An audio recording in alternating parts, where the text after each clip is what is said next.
Hello, welcome back. Today we're going to be talking all about seeds. So I thought I'd share how we're storing our seeds as well as what we've started so far. It's March 2nd, so we're kind of late in the game for seed starting here in Southeast Indiana, Zone 6.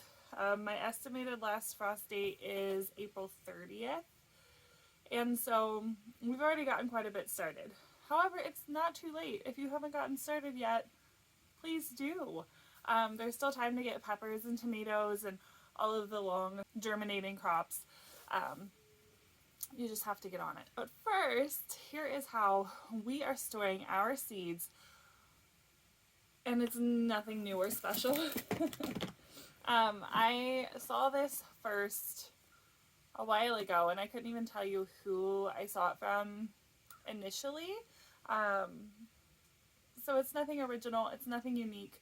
It's been around for a long time, but it's working really great for us so far. We still have seeds that we need to get sorted and organized, but so far here's what we have. It is a photo box. So I think we got ours on Amazon. Yes, we definitely got ours on Amazon, but you can get them at like Michael's and Hobby Lobby and places like that as well. And all it is, it's literally a nice carrying case here with a handle, and then when you open it, inside of that big carrying case, it comes with these little individual photo boxes, and you can label them, and it fits seeds just right. So we're loving that. If you're looking for a seed storage solution, I highly recommend it. As long as you remember to put things back, right? As long as you remember to put things back, it really helps you stay organized. I just realized my coffee spilled over. Oh no, it's still good. I got a chickie babe coming to visit. As far as seed storage solutions, I highly recommend that one. Before that, we just had kind of everything thrown in a tub and hoped for the best, and that wasn't a very good solution at all. As far as seeds that we've started so far, got a whole basket. Our seed collection is old and it has been stored in a myriad of conditions. So we've moved, and they have not been stored in optimal conditions. They've gotten hot, they've gotten cold. Some of them are very old, and so although I've planted all of these, that does not mean that they're all going to work for us this year. And some things we've never done before, and it's going to be a learning process. So far what we have, bok choy, we've got this purple cauliflower, purple broccoli, this feverfew, butterfly flower, I think it's milkweed. I don't know. No, it's just butterfly flower. And the balloon flower, columbine, yarrow, spinach. We've gotten a few different lettuces. We've done the Lunix and the Butter King lettuce. I don't believe any of those have come up so far. Brussels sprouts. We've got the Long Island and the red rhubarb Brussels sprouts. Pink Swiss chard. This is hard to kind of hold here. Pink Swiss chard. And then we did a Premier kale and a scarlet kale. You'll notice a lot of our seeds are from Baker Creek and My Gardener. We also really like Johnny's seeds, but we're not opposed to any particular seed brand. That's just typically what we go for. I think is sorrel. Yeah, and I know we've got another type of sorrel that I just planted because I didn't realize we had already planted sorrel. But this is the Green de Belleville sorrel, wild bergamot or bee balm, common thyme. We have milkweed. Leeks have not come up. Leeks might be a bust this year. These were packaged for 2016. That's probably the issue. We've got a lot of the pink celery come up so far. Dielm celery. And then our shallots have been a bust. None of our onions came up. I also saved some cosmos and strawberry calendula from last year. Got some black cherry tomatoes. We really like the black cherry tomatoes. We've done those a few years now. These I'm really excited about. I got these from True Seed Market, I think, and it was this whole edible flowers kit. And so some of the ones that we planted out of there, two types of nasturtium. We've got the dwarf jewel mix nasturtiums as well as the Empress of India nasturtiums. Also have this chrysanthemum greens oasis. It's an edible chrysanthemum green, and it's a traditional vegetable of Japan. So I'm excited to try that. This one I'm really excited about. It's the Asian sour leaf roselle hibiscus. I know I'm not really showing you anything when I show you that from that package, but it is ripped there. But it is like the hibiscus that most hibiscus teas are made out of, and you can do a lot with it. It says flowers are used in beverages and simple syrups, sauces, jellies, preserves, chutneys. Leaves are prepared fresh in salads or as cooked vegetables and used to season curries. So these are edible. The whole plant is edible. Even the roots are edible, but there's not a lot that people typically do with those. But I'm excited to try these out this year. We're also doing the agastache. It's the Korean mint.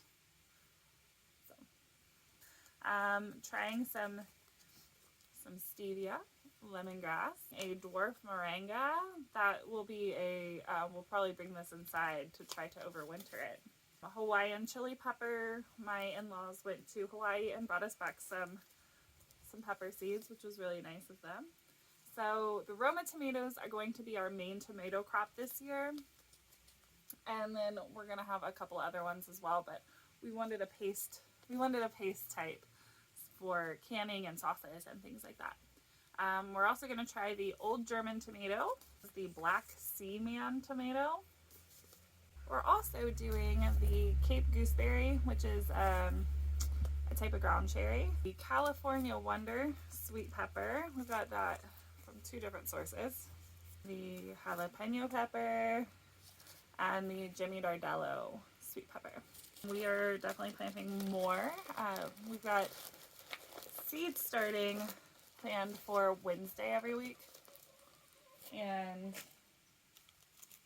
we have things that we're doing all through the month of March.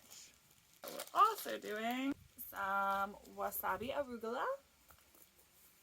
We're doing the black king pansies, the black and white minstrel's dianthus. I think that's a very beautiful carnation there. We're doing some marigolds. We're doing some marshmallow,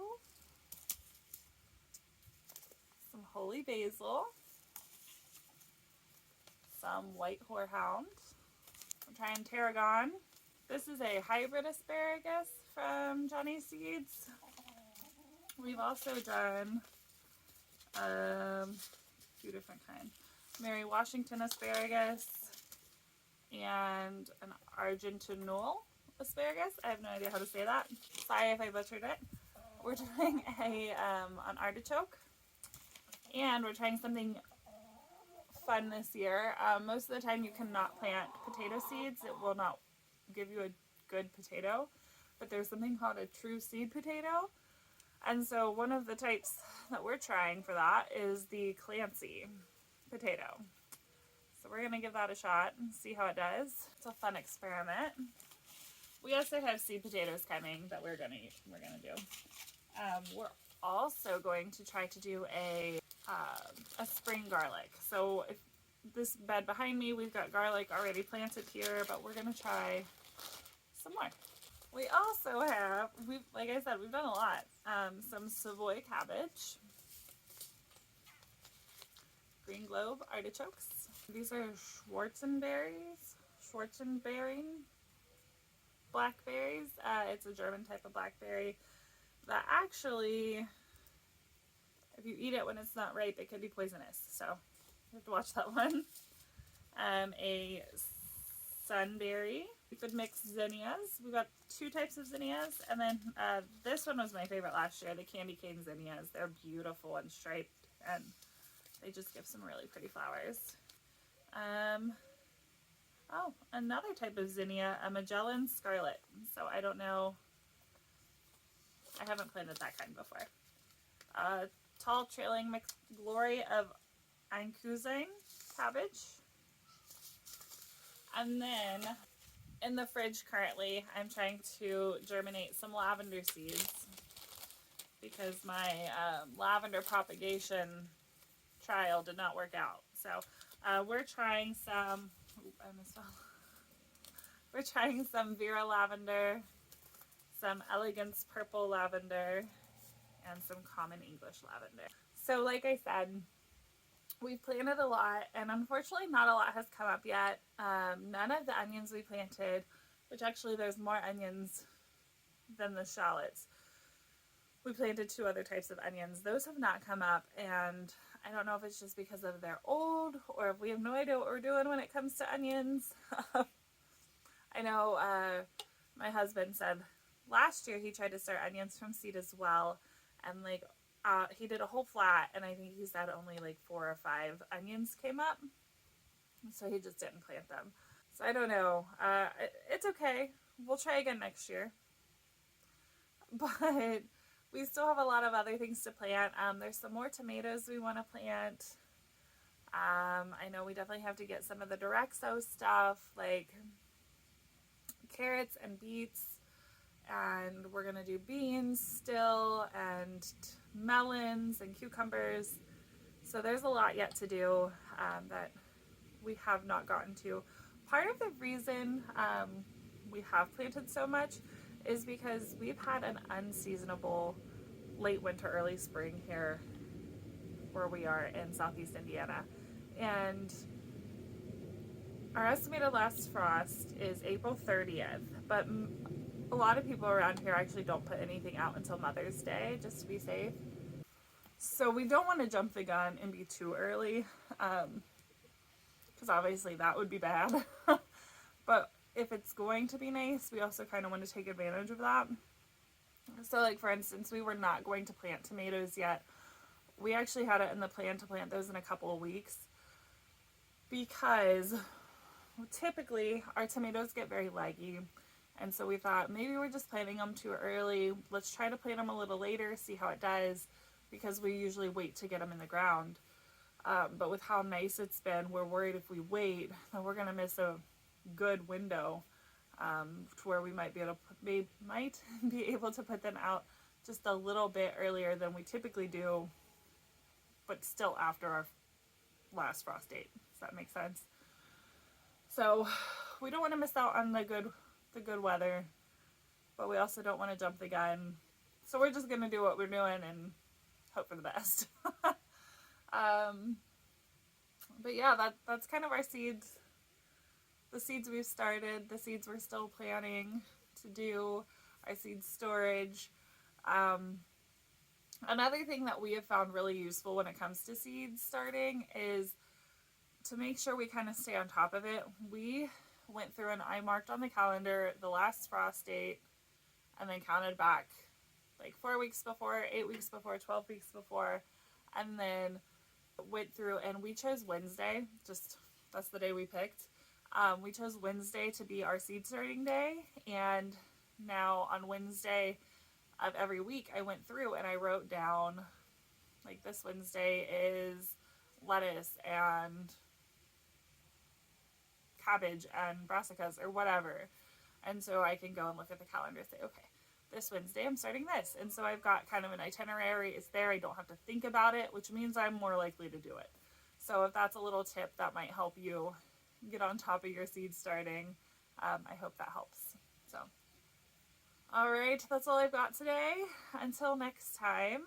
But in the meantime, if you would like to stick around and see if any of these seeds have worked out for us later in the season. If you want to see progress on the kitchen garden behind me, that looks like just a pile of rocks and dirt, but will eventually be beautiful and luscious, I hope. And if you like anything homesteading, homemaking, homemade, please hit that subscribe button. Like this video if you liked it, and we will see you next time. Thanks for visiting.